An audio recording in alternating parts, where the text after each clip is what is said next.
Morning super prime টাইমে সকলকে স্বাগত। ঘটিত সময় সকাল 8টা মানে সময় হচ্ছে 8টায় আপ রিপোর্টার এক্সক্লুসিভের রবিবার হচ্ছে আপনাদের সঙ্গে। দেখুন আজকে সব থেকে গুরুত্বপূর্ণ দিন। আজকে আমাদের সকলের নজর থাকবে কেন্দ্রের বাজেটের দিকে। অষ্টমবারের জন্য বাজেট পেশ করবেন কেন্দ্রীয় অর্থমন্ত্রী নির্মলা সীতারামন।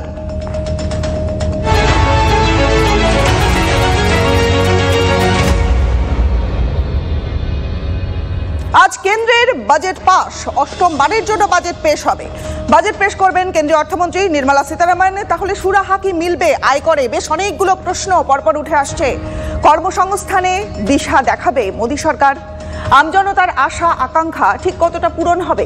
নির্মলার বাজেটে চোখ দেশবাসীর। মূল্যবৃদ্ধির জেরে জেরবার আমজনতা। নিত্য প্রয়োজনীয় দ্রব্যের দাম কমাতে কি দাওয়াই থাকবে বাজেটে? তাছাড়াও রেলের স্বাস্থ্য ফেরাতে নতুন কি ঘোষণা করবেন কেন্দ্রীয় অর্থমন্ত্রী? এবারের বাজেটে বাংলার ঝুলিতে কি আসে, নজর তো অবশ্যই সেদিকেও থাকবে।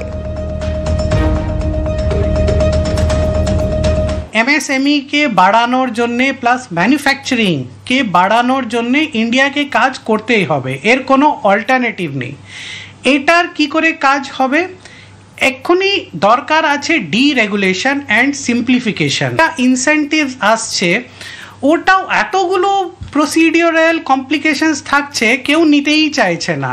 তার জন্যই অ্যাকচুয়ালি ইমপ্লিমেন্টেশন হচ্ছে না। তো এই বাজেটে অনেক এক্সপেকটেশন আছে সরকার থেকে কি যা একটা তো ইনসেন্টিভ দিতে হবে for growth of manufacturing. Second, ওই ইনসেন্টিভটাকে অনেকটা সিম্পলিফাই করতে হবে, ডিরেগুলেশন করতে হবে, এইটা এক্সপেকটেশন।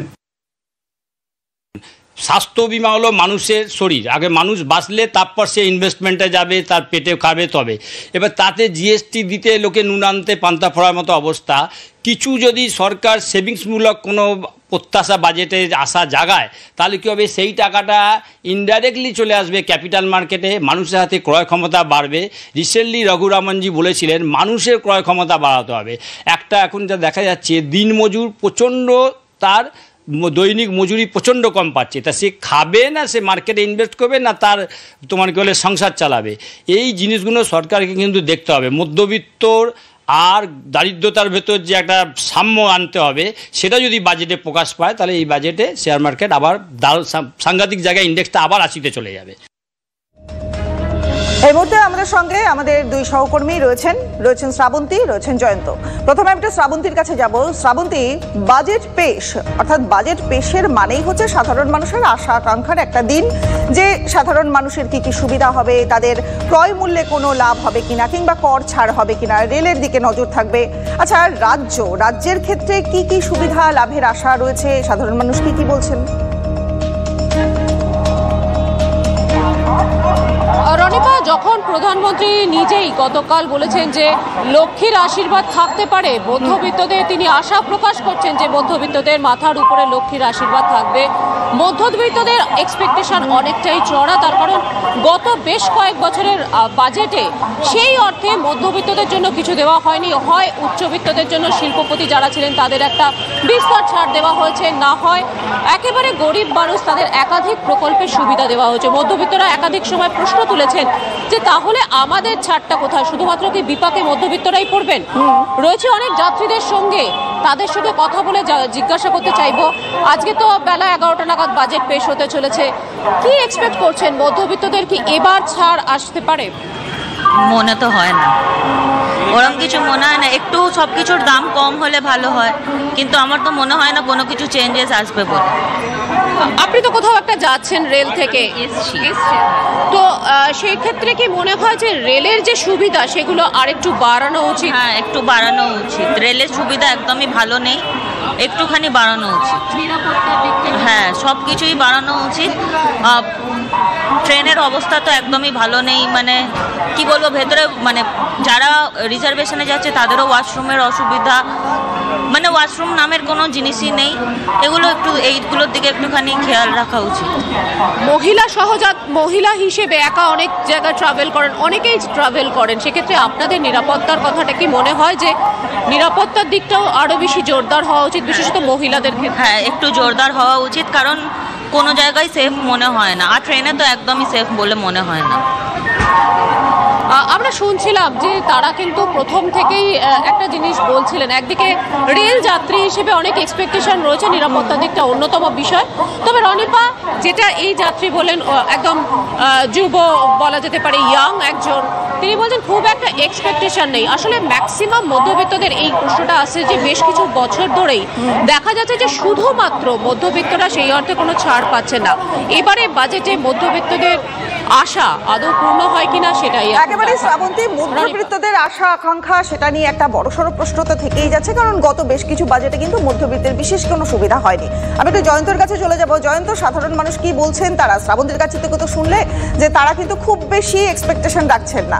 তোমার ওখানকার কি খবর, যে সাধারণ মানুষ কি বলছেন যে আজকে বাজেট পেশ হতে চলেছে, মানুষের মনে আশা আকাঙ্ক্ষা ঠিক কতখানি জায়গাতে রয়েছে?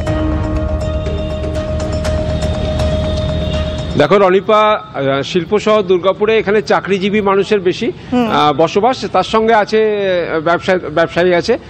তারা কি বলছে তাদের কাছে আমরা সরাসরি জেনে নেবো। আজকে কেন্দ্রীয় বাজেট কি প্রত্যাশা আপনাদের? প্রত্যাশা, প্রত্যেকটা জিনিসপত্রের দাম আমি চাইবো একদম গরিবের মতো হোক, প্রত্যেকটি গরিব মানুষ যাতে সুযোগ পাক। আপনার কি চান? আপনি কি চান?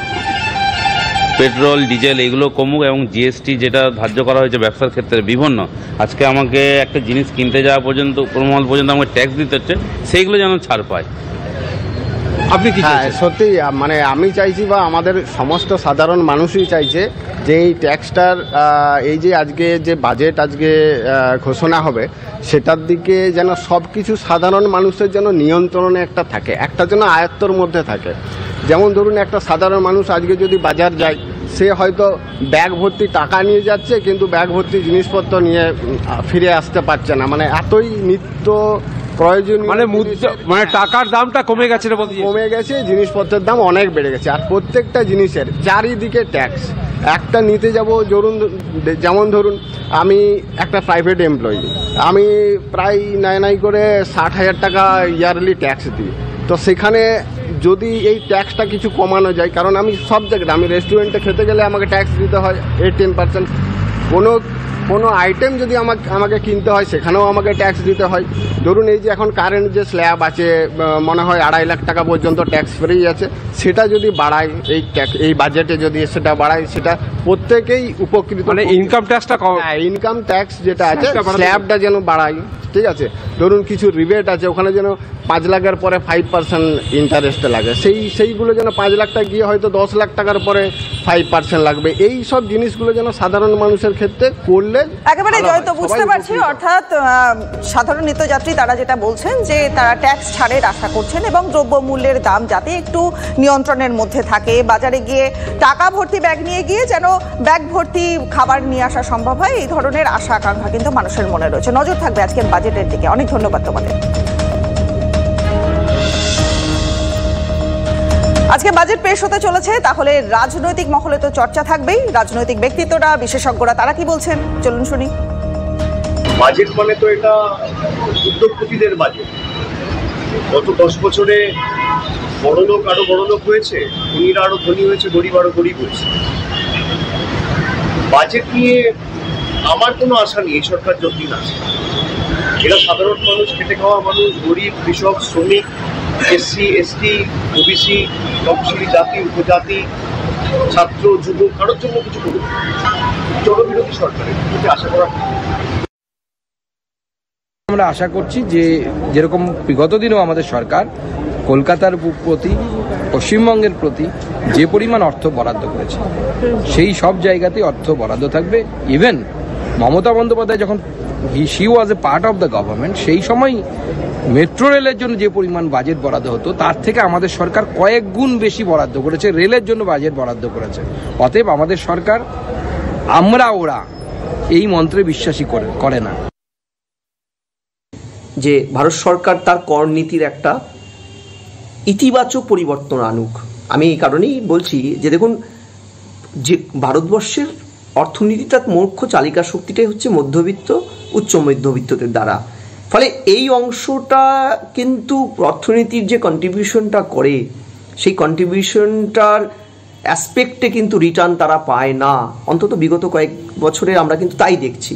যদি ভারতবর্ষের বৃহত্তম স্বার্থের অ্যাসপেক্টে বাজেটের আশা আকাঙ্ক্ষাগুলো কথা বলি, তাহলে অতি অবশ্যই আমি বলবো যে এই মুহূর্তে পৃথিবী স্কিল বেস শিক্ষার দিকে এগোচ্ছে। ভারতবর্ষের সরকারের পলিসি হওয়া উচিত এই মুহূর্তে স্কিল বেস শিক্ষাটাকে প্রমোট করা, তার জন্য ফান্ডিং করা, যে ধনী দরিদ্রের যে ফারাকের যে ইকোনমি সেটাকে কিন্তু কমাতে হবে এবং তার জন্য প্রয়োজন গরিবদের কাছে টাকা তুলে দেওয়া। সেই টাকাটা বিভিন্ন সোশ্যাল ওয়েলফেয়ারের পার্ট হিসাবে, ধরুন এই যে 100 দিনের কাজের প্রকল্পগুলো আরও বেশি বাড়ানো। কেন্দ্রের আর্থিক সমীক্ষা কি বলছে? যে 2025-26 অর্থবর্ষে দেশের জিডিপি বৃদ্ধির হার নিম্নমুখী হওয়ার ইঙ্গিত রয়েছে। আগামী অর্থবর্ষে জিডিপি বৃদ্ধির হার 6.3 থেকে 6.8% মধ্যে থাকতে পারে। স্লথ হতে পারে আর্থিক বৃদ্ধির গতি। আন্তর্জাতিক ক্ষেত্রে চাহিদা কম থাকায় কমেছে শিল্প উৎপাদন। নির্মলা সীতারামনের পেশ করা আর্থিক সমীক্ষায় উল্লেখ, খাদ্যপণ্যে উল্লেখযোগ্য উদ্বেগজনক পরিস্থিতির কথা স্বীকার করা হয়েছে এই সমীক্ষার রিপোর্টে। নির্মলা সীতারামনের অষ্টম budget. We particularly focus on employment, skill